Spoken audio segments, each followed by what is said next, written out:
Welcome to One on One. I'm Greg Bassey, your host from the Salisbury Independent newspaper. I'm growing a beard for the anniversary of the Wycomico County 150th. A lot of people growing beards, so I apologize for being such a raggedy mess. Speaking of raggedy mess, we have Jim Ireton with us today. Kinda. I don't think I can help. He's a Salisbury City Councilman and former mayor. Welcome, Jim. Good morning. Why aren't you growing a beard for this? I can't. I could never do that. That would take me 8 years. The Brothers of the Brush. It would. This is 12 days. Of Christmas. No, I could never. It would take me 150 years to get there? that. Yeah. That's interesting. What is it? Is it a cult-like thing? What are we doing here? It's a contest. Okay. A bunch of people doing it, and they're growing a beard till September 15th, and they're going to measure whoever has the longest beard on that date will win. And then there's some other little categories for how the beard's designed and stuff. And it's to celebrate our county's founding 150 years ago when everyone had a beard. Wow. And I've never grown a beard. Do you have? Could you give me some of the other people who are? Matt Holloway is in it. Well, he could. He does that overnight. Brad Gillis is in it. Chris Eccleston. Chris is a good beard grower. Right. And I'm sure there are others. Steve Miller from the county's in it. So, I mean, just on the face of it, if you got that joke, on the face of it, it looks like we're going to recreate what Wycomico County looked like 150 years ago with the same 10 white guys. Pretty much. We won't do the Winder statue thing, but we'll... Oh, yeah, I know. And it's funny, though, an Eccleston and a Gilkerson and a Bassett, we probably had the same ones. They were probably running the same schemes then that they're running now, you know. Well, we were down in Worcester County then, and this was Somerset. Well, it was Somerset, became Wycomico County. Right. But so did Worcester. Worcester was Somerset as well. Mm-hmm. Yeah. So anyway, welcome. You've just finished a city budget, and I know you've been very vocal during the budget process. Or me. Well, it was interesting. There was the mayor got out in front and tried to cut taxes and raise taxes on landlords. Council didn't know what to do about that, and you were sort of in that middle position where you helped negotiate a lot of this stuff. So tell me what happened with the budget. Everybody has to do their own thing, their own way, and we have watched the mayor grow into this process over the last 2 years. And really make it his own. Everybody comes in and sort of has their little parts of the job that they really make their own. But he has really made this process and the way he goes about it, very special, very interesting, very much based in results, and that's excellent. We just, when looking at it on the face of it, what we got out of the local media units was just sort of snippets of it. A tax decrease for homeowners, a increase for rental properties, an increase in water and sewer rates, but a decrease in personal property taxes. So my good friend Councilman Boda was like, this is a little bit like follow the bouncing ball. Yeah, Mayor Boda was very aggressive on this. He's the council vice president. Mm-hmm. Yeah. So I think what we were able to do, and I think what the mayor and what Mr. Heath described when we finished it the other night is, nobody nowadays gets the budget that they want, because the days of 2005, 2006, 2004, where $3.5 million more dollars came in on the assessable base. Those are the Mayor Tillman budgets. It just doesn't work like that anymore. In fact, our assessable base increased, but the amount of money that we had compared to last year, due to several just incidental one-time things, it actually decreased. Right. So I think we worked on it. It was a difficult situation for me because I found myself having to say that I did not agree with the two-tiered system. Not because the landlords came and said we don't like the two-tiered system, but because I knew that in Salisbury is the one place on the planet where the property owners can stand up and go, we're going to jack rates up and blame it on you, and it goes without, it's just, Right.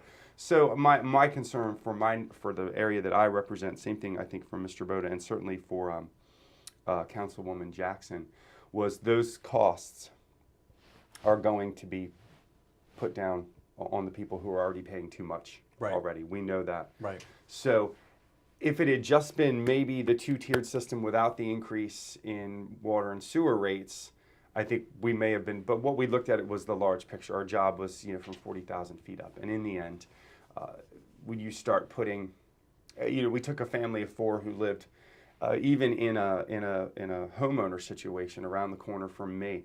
What their water bill was going to go up was going to completely negate what the tax cut was going to give them. So these budgets are not fun. It's not the heyday of these sorts of things. But in the end, we were able to take the 15% increase on the water and sewer, bring it down to 7.5, and move everybody up about 4 cents in order to get to the exact same amount of money that we had last year. Right. So 4-cent tax increase with the average increase over the years, I think, $80? Yeah. Yeah. So it's not that impactful on most people. Well, we had our West Wing moment there at the end of it because you're supposed to thank your committee chairman for his leadership. So I said, Mr. Heath, because Jack Heath just, knowing all the city council presidents over the last 25 years, Mr. Heath allows us to sort of find our way, allows us to come up with the new questions that we have to ask, that we ask about the budget in order to start setting the agenda for the next year. It's an interesting dichotomy because normally most of the legislation is supposed to come from the legislative branch. Now, with the progressive leadership of Mayor Day, most of it's coming from him. And my job, my concern, and the thing that I've always asked for Heath is that we really need to make sure that we're relevant. We have a very popular young mayor. Only twice in the last 2 years has anybody veered off the reservation. One was this budget, one was the change in the law department. Right. But other than that, this is really a team effort. And in the end, the mayor, showed up at the table and said, "I can accept this compromise, and I appreciate the hard work that you do." Yeah, even when he got wind that you guys might not be for the tax cut and the increase It on got the a little landlords. wordy in your paper there towards the end of the article, as I recall. But I let me tell you, you have to give somebody, when you've done the job that somebody is doing right now, you have to give them a really wide berth. And there are times it's difficult because you kind of want to act big brother, like not big brother as in the television show, but sort of as an older brother that has the experience. Sure. For you find yourself saying, I don't want to lose what my sense of values are during this process, but I don't want to say that my values are the only ones that should be counted. So it's an interesting situation that I find myself in as I approach, the number of years involved to almost to the 30-year mark now. Wow. It must be awkward, though, because you've been in his shoes. You know all the papers that are on his desk. You've lived that life. Yeah. The whole experience was awkward. Yeah. But that's because politically you're trying to lead, you're trying to set a tone, and we have one good news day and then two shootings. This is Salisbury's 1 step forward, 2 steps back thing. It occurs to me sometimes that I may not need to go into the depth of the questioning that I do ask sometimes, but that's simply because of having done it before. I know where the papers are, not just on the mayor's desk, but on everybody else's desk, all 460 employees. And you, more than most people, most politicians I know, you've got your constituents' voices in your head, where someone has said something to you, and I know that plays heavily in your decision making. I have brother-in-laws that are like, you people only do this to get rich and grease the palms of your rich friends, and I'm like, well, somehow, in 30 years, if I could have made you rich, Greg, I would have, but I didn't make you rich, and I didn't get rich, so it really does come down to a labor of love. It comes down to, I recognize that if we raised taxes on rental properties and taxes and water and sewer rates, that there were people who live in houses in my neighborhood that were going to have to leave because they weren't going to be able to afford it. Now, the other argument was, and I love Councilman Rudisil, our newest one, he and the mayor love to talk about what the market will bear. And I'm like, for me, if the market bears me going to the Royal Farm store to get some chicken, then the market's good. You know what I mean? That's really good. I think their idea was, because we have such a low vacancy rate, the opposite of that. Right.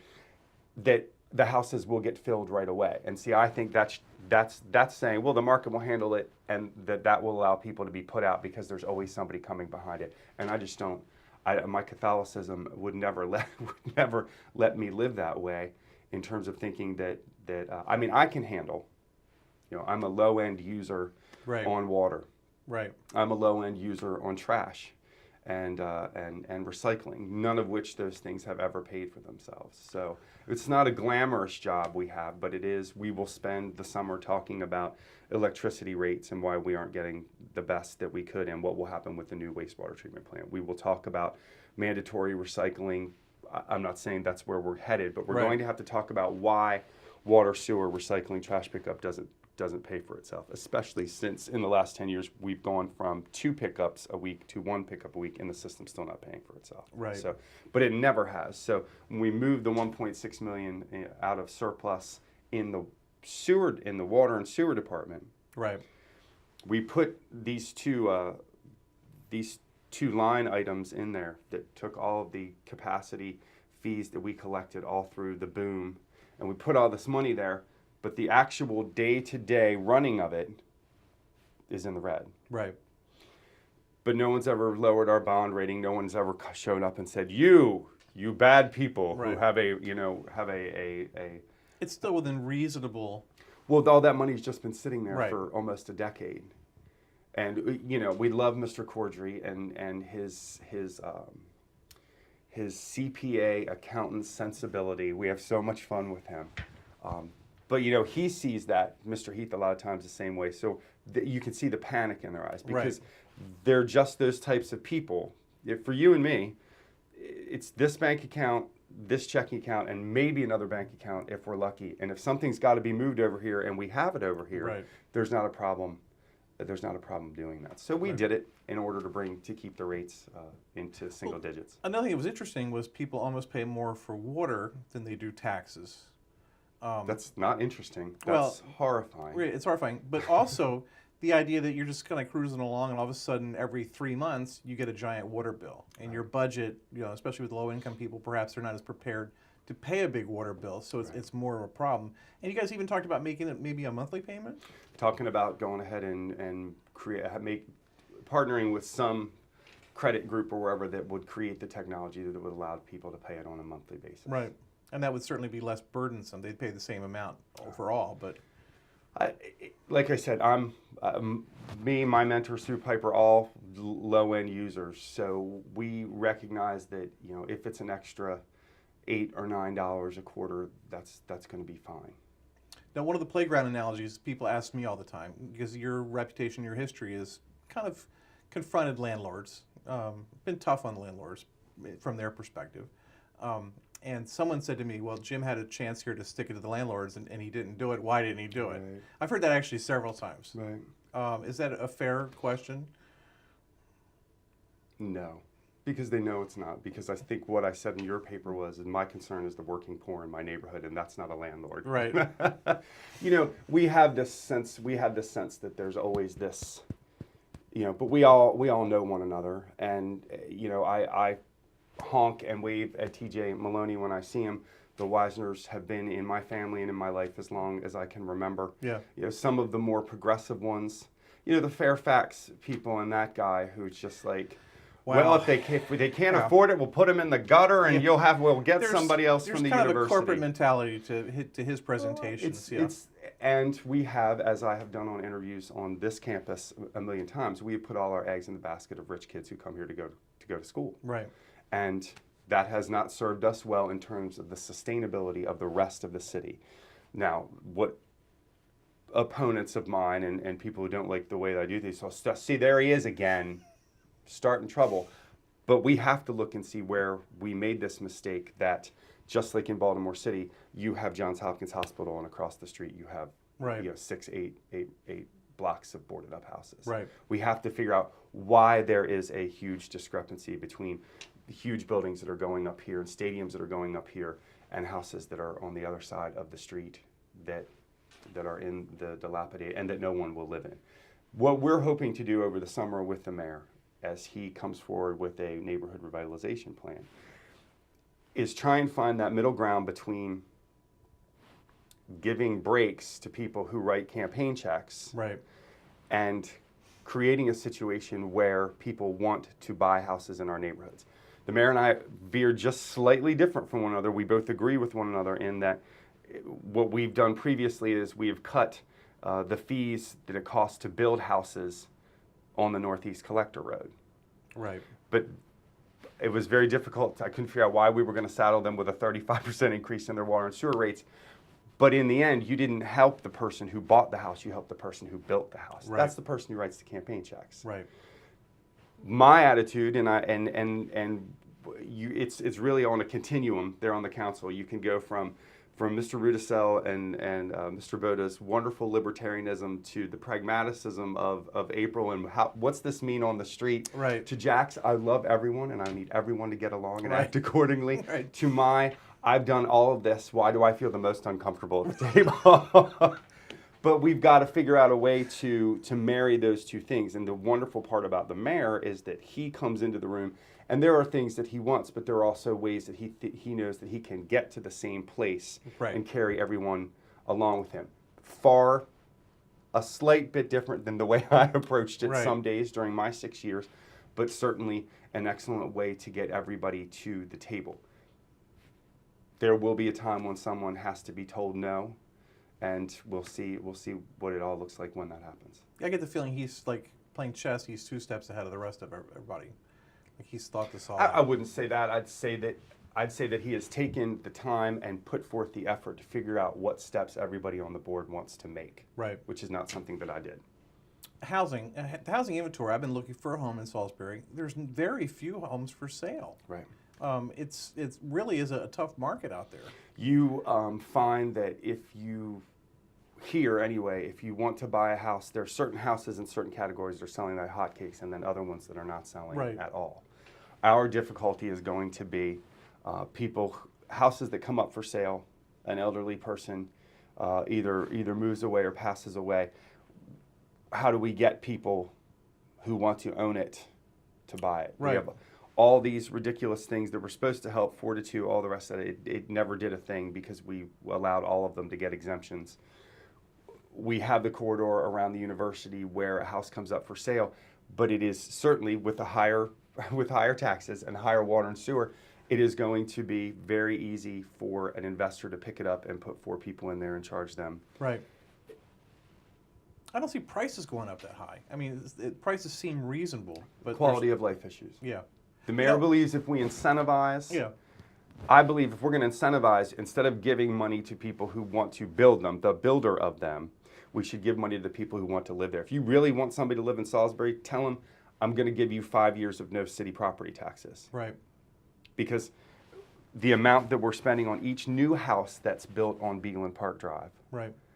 if you spent that amount, you could give like 5 people 5 years of no property taxes.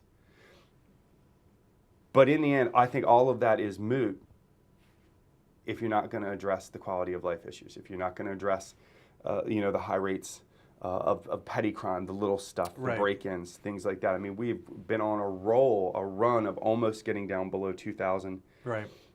Part 1 crimes a year. And then in the course of 3 days, the body turns up in the river and 2 people are shot, one on Middle Neck, one on the other side of town. And that just sort of blows away Right. any goodwill. But the question is do we want to have the inequality of, say, a Baltimore, where at the top end of Clinton Street where I lived, there were still boarded up houses and you could get one for $135,000, and 11 blocks down where it's $700,000 Right. for a house that's half the size of and are we going to make it so that in order to live here you have to make a certain amount of money that makes you safe, or you make so little that this is where you're going to go? Yeah. The Pinehurst area is certainly very nice, but there's a house on Priscilla that I kind of looked at, and where do you go for a walk after dinner? I mean, it's not the same thing. If you live over in Pinehurst, you can walk around the campus, you can go out to the highway. That neighborhood feel was different, even though it was a better house. Right.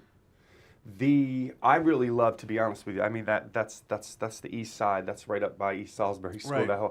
I love that area between Priscilla Street and over, say, where Bell Avenue, Right. that whole section Behind the nursing up in home. there is Yeah. there's this beautiful house right there before you get to East Side Deli on the left-hand side. Yeah.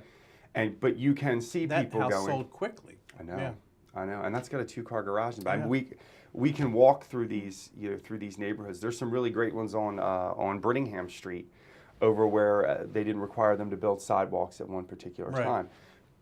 But you're going to get into that area that's difficult. That's going to have at the Doverdale Playground. You see all the work that Chief Duncan, Judge Massarello, all of them are doing there to try and bring some sort of hope to that neighborhood.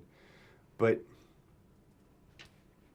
not but and I Right. think what is disconcerting to me is that now the spiral of neighborhood revitalization since the end of Mayor Martin keeps coming back every time there's a new mayor, instead of a sustainable solution Right. to what the problem is. And the problem is quality of life issues. If we're not going to address the gangs of kids running around, the petty theft, the opioid addiction, I mean, all of that is playing into this. And you really find, honestly, when you walk those streets and talk to people, that they're just as fed up with it as you are. Yeah. They just have no opportunity, given where they are and what they make and their personal situation, to get out of that particular. And I don't want them to leave, but I certainly understand when they do. Right. One thing we were both reacted to was the closing of Headquarters Live, that business model not succeeding. Do you want to talk about that a little bit? No, but if I could slap some people around, maybe a couple of those who are growing their beards, These are it developers who makes take a risk. absolutely no sense to me that it didn't succeed. But I will say this: I am not an expert in what the business model for that Sure. meant. My heart was on the sidewalk outside that building. Yeah. So I'm mad at them, my friends, that someone didn't make for as smart as they are and as smart as their fathers are and as smart as their fathers' fathers were, that somehow you couldn't pull this off. And you were the mayor then. You worked with them to get this thing going. You backed I the think whole... worked with them to get this thing going is a far Well, cry I- from the actual weightlifting that Right. came during that. I mean, that was. But you it's put time your to do this. personal stake into the success of that. And I don't think that my personal stake has been crushed or it's been beaten. I think it turns into something else. And as I reiterated to you, until you build those apartments and those homes on those lots down there that put 1,200, 1,600 people living down there every single solitary day, then we will not have to have those business owners that are only putting their eggs in the basket of these kids that come to school here. And that's really what is happening. You can see each one of those establishments down there have to change almost their complete identity during different times of the week and different times of the night in order to make their money. So what we have to do, and I think what the mayor does very well, because many of these people are his peers, I'm now getting old, let's be clear, is that he has the ability to sit down with them and maybe talk with them in that language that they understand. I know you need to make money, but I need to make sure this plaza is safe. I need to make sure that the end of Main Street where Mojo's is safe, because then if it's safer, I can get people to rent these places that are above you, that keep you open all the time.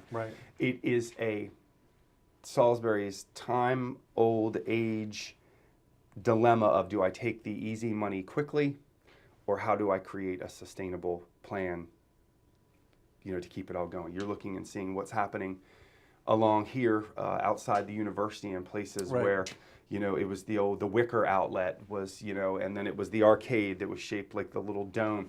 And that's all been changed over how many times now? And even the old Fratelli's building is now empty. What is it that we can build there? What is it that we can put there that makes that sustainable? Because what we're doing is we're putting very flash in the pan commercial, and it may go out of business. But somebody made money on it on a very short term, and they're looking across the street and going, how much money can I get out of these kids? Yeah. I'm impressed with some of the ideas that come up. I mean, I never would have imagined your Doc's Inn and the Honda dealership there. And the place there on the corner of Dogwood, whatever it is, the different restaurants with the common seating area, that's just brilliant to me. It's and that's why I think that will stay. because it is a different concept. It is based on what people want today. But in all honesty, how can it not work across the street from 8,000 students whose average family median income is, whatever it is? Now, I know someone from the university will go, I can't believe he said that. Do not. Please try and sell that to somebody else that we don't take that. Oh, yes, you do. It's all good. I understand everybody's got to make a buck and everybody's got to have their plan for success. Your real job is you're a teacher. 24 years. Finished wherever this airs a week ago, and I'm not going to teach summer school, first time in I think 9 years. Wow! So there's one trip to Florida and then the big family trip to North Carolina. But other than that, I will be starting on the bottom floor of my house in what looks to be boxes from 2007, and we're going to start there and try and make some semblance. I'm sure the house will get double the gas mileage it normally did by the time I'm finished, but. It's something I promised my family that I would do. Start looking at those things and getting some crap out of that house. How was the school year? Did you have a good year? This was the first time in many years I've taught students as young as kindergarten. Wow! And that was the joy of the year, and it was also I haven't been this tired in a very long time. But I have to say, the people that I work with are the most incredible professionals in terms of teachers. So lucky over the years to have taught with great people. But it is as we come up on the 2018 election cycle, all of that weighs, in my mind. 2019 will be here before we know it. So I always take the summer to sort of reflect, get ready for the Taw's clam bake. Down in Chrisfield, because, that's always the question, who are these people and what are they running for? And now after all these years, I'm lucky enough to be the guy that a lot of people just want to hang out with and walk around with. So when you get to walk around with all three people who ran for governor on the Democratic side last time, and Delegate Anderton, and having spent the last 20 years walking it with Delegate Conway, it's odd to have almost switched over into a role of sort of elder somebody. I wouldn't say statesman, although the mayor did describe me as that the other night when I passed. He did. Yeah. I was like, wait. But if you think about, he had some recent hires. It's a young crew there at City Hall. It needed it. I mean, you almost wonder who the adult is in the room, but... Oh, no, not at all. No, I mean, I wouldn't say that when because... you're an old codger like me, Well... I think of you as a kid. And I think of them as kids. Yeah. I was just there. There's so much energy in terms of, and then you have somebody like Tom Stevenson come through the elevator as I was going in, and I was picking on one of the interns about how right-wing they are, and Tom comes through and he's like, well, look who's standing in the hallway. But I know that there's a really great balance between brains and brawn and an intense love for the city. You're not going to find two people, Allison Pulcher and Andy Kitzrow, who aren't dedicated to the city. And the great part about it is that although they are dedicated to Jake Day, as all of us are in one way or the other, when Jake Day moves on or finishes or goes on and does something else, they will still be there just as dedicated. Andy's work at the county at Parks and Recreation is, I mean, I remember back when he was traveling from, doing kids club in every school. I mean, you could follow him around every afternoon just working his tail off. And you don't do those sorts of things unless you have an intense love for public service. And what do you say about Allison Pulcher? She and I, we couldn't be any further apart politically, but I can't figure out, I mean, how you have so much fun with somebody who doesn't think about anything the way you do, and we see one another and it just starts and it's so much fun. You still love Salisbury? Feel good about the future? I am now starting to do that flip over to what retirement's going to look like, because I'm 3/4 of the way there, which is just odd. And it's funny, the perspective that you have, because I've had this perspective about Salisbury since being little. And I can see where people who are getting ready to retire or have retired, where that intense focus on the things in your neighborhood, the things in the budget. I mean, the people who are very engaged are not people who are my age or really even your age. Yeah. I mean, these are people who have retired and now are on fixed incomes and worry about these things and have the time to worry about every street light and every crack in the sidewalk. It will drive you crazy, but I'm starting to realize I'm headed towards, and I wonder sometimes if I can keep up this not intense love, because I've always loved it, but this intense interest in, all things sidewalks, all things streetlights, all things paving, all things, we joke at our neighborhood associations that I can always tell everyone when things are flowing very easily through the wastewater treatment plant system because of the way it works up north and how it comes down into North Division Street. And my neighbors look at me like, what are you? I'm like, hey, this is what I was meant to do. So it'll be interesting to see what happens in 2018. A lot of political options open out there, and my party without a very deep bench. So it'll take some soul searching over the summer. He's Jim Ireton. He's a city councilman, former mayor, just came through the budget process. Loves Salisbury like the rest of us. Thanks for being here. Thank you, sir. I'm Greg Bassett for the Salisbury Independent Newspaper. Another edition of 101 right here on PAC 14.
First Shore Federal is proud to support PAC 14 and one-on-one. We'd encourage every business to support PAC 14 and pick a program and support it, and let's make a difference.